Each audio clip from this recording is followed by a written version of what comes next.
国家主席江泽民今天上午在人民大会堂北大厅主持仪式，欢迎美利坚合众国总统乔治·沃克·布什访华。美国总统布什适应江泽民主席的邀请，于今天上午抵达北京，开始对我国进行为期2天的工作访问的。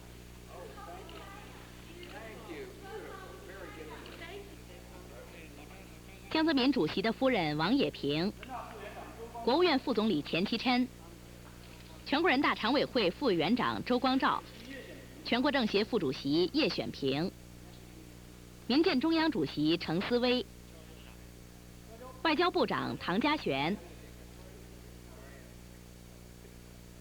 国家纪委主任曾培炎，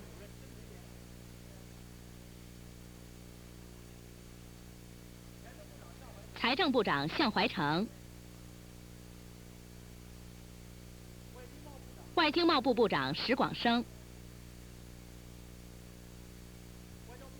外交部副部长李肇星，中国驻美大使杨洁篪等出席了欢迎仪式。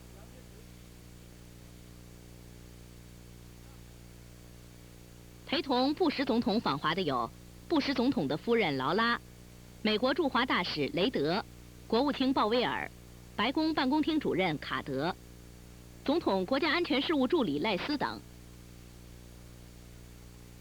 欢迎仪式上，军乐队奏中美2国国歌。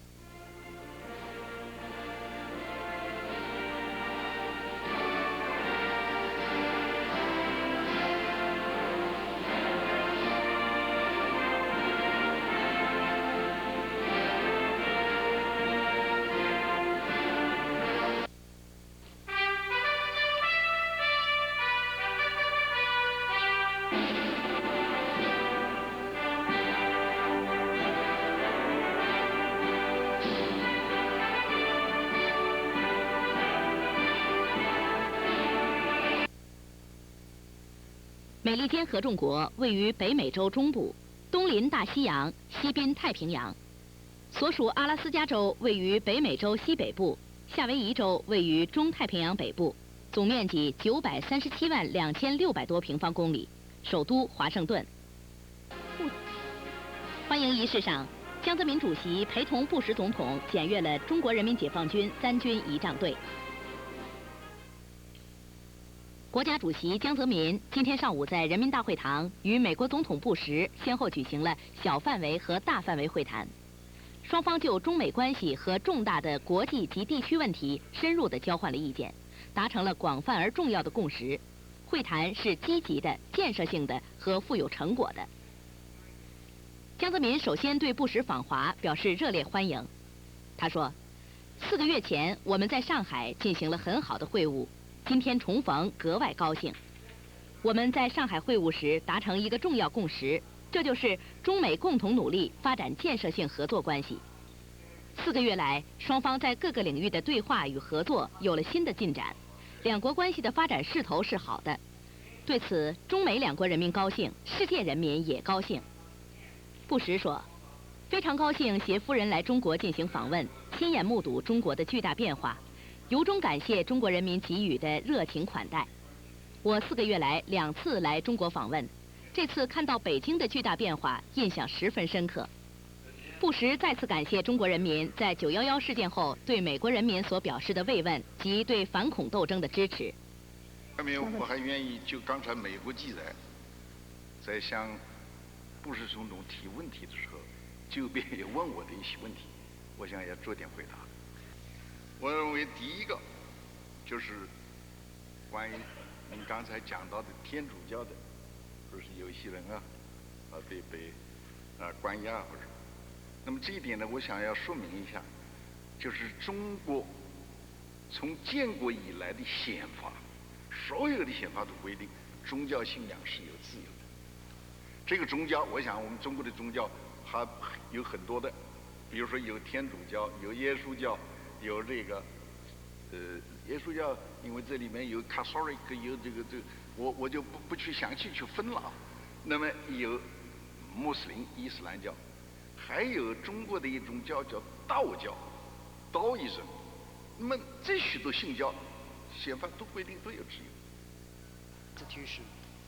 虽然我不信教，但是我还是很感兴趣，各种宗教的一些，比如说 Bible， 比如说这个《可兰经》，那我都念，包括中国的佛教的佛经、《金刚经》，我也是看的。所以，不管他什么教的教徒，必须要共同有一点，要遵守中国的法律。那凡是他违反了中国的法律，那恐怕就并不是因为他是相信哪一个教的，就会得到宽恕。这一点呢，我作为国家主席，恐怕也无权过问司法的这种问题。国家主席江泽民和夫人王冶平今晚在人民大会堂西大厅设宴欢迎美国总统布什和夫人劳拉。晚上7时许，布什总统夫妇抵达人民大会堂。国家主席江泽民和夫人王冶平。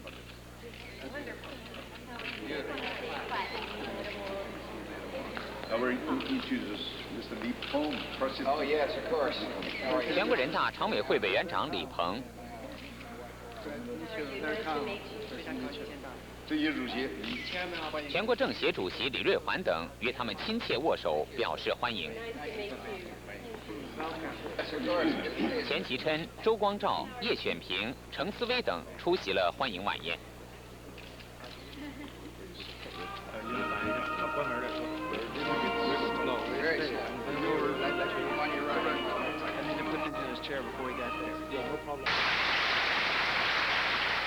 国家副主席胡锦涛今天上午陪同美国总统布什在清华大学发表演讲。演讲前，胡锦涛致辞，对布什总统访华和到清华大学演讲表示欢迎。发展。布什在演讲中首先回顾了中美关系的发展历程，指出30年前两国领导人的会见结束了双方几十年的隔绝，奠定了双方交往合作的基础。他说，与1975年我首次访华相比，中国发生了天翻地覆的变化。中国正在成为世界上最富活力、创造力的国家之一。中国正在崛起，美国欢迎中国强大繁荣。布什还介绍了美国立法、司法和行政机构间的关系，并谈及了他本人对家庭、宗教信仰、移民、打击恐怖主义等问题的看法。美国总统布什和夫人劳拉今天下午游览了位于北京西北约70公里的八达岭长城。在登长城的过程中，布什兴致勃勃地回忆起1975年到中国时攀登八达岭长城的情况，并询问了长城的历史、建筑经过以及今天长城的保护状况。走下长城时，北京市的小学生挥舞着中美两国国旗，向布什一行表示欢迎。布什和劳拉很高兴地与孩子们交谈，并与他们合影留念。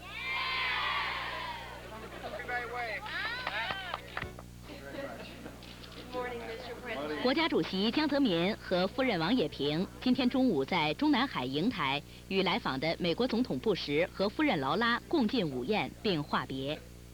江泽民说，总统先生即将结束访华回国，2天来我很高兴与你就中美关系和重大国际问题进行了坦诚深入的交谈，并就许多重大问题达成共识。我们一致同意进一步加强两国在各个领域的交流与合作，努力充实中美建设性合作关系，这对推动两国关系的进一步发展具有重要意义。布什再次感谢江主席和中方给予他和夫人的盛情接待。布什表示，他对中国的访问取得了积极成果，中国的发展变化给他留下了深刻的印象。美方愿与中方共同努力，增进相互了解，加强交往与合作，使美中关系不断向前发展。布什表示，期待今年10月在美国再次与江主席会晤。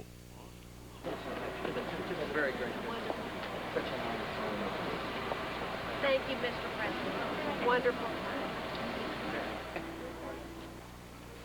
国务院副总理钱其琛和夫人周韩琼出席了午宴。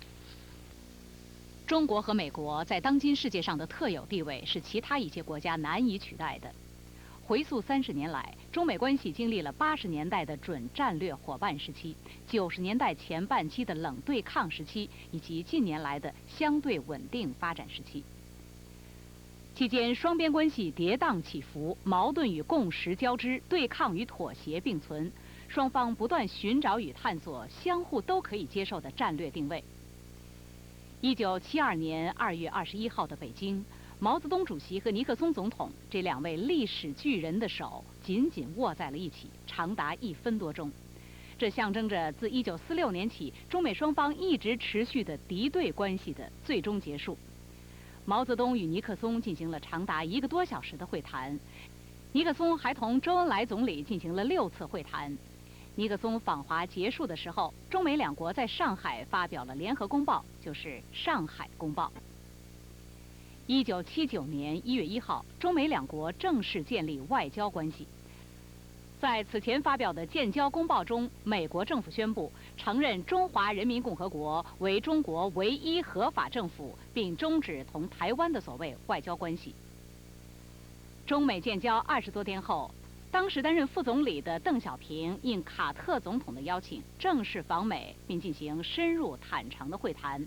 这是新中国成立后中国领导人第1次访问美国。此行为中国实行全面对外开放创造了条件，但是与台湾关系法的出笼，成为影响中美关系发展的重要障碍。1979年3月28号到29号，美国众参两院分别以多数票通过和批准了违背中美建交公报的《与台湾关系法》。4月28号，中国外交部照会美国政府，指出与台湾关系法违背了中美建交原则，将给两国关系造成损害。经过10个月的艰苦谈判，1982年8月17号，中美两国政府发表了817公报。美方承诺售台武器，首先在性能和数量上不超过建交后近几年的水平，并逐步减少，直至最后解决。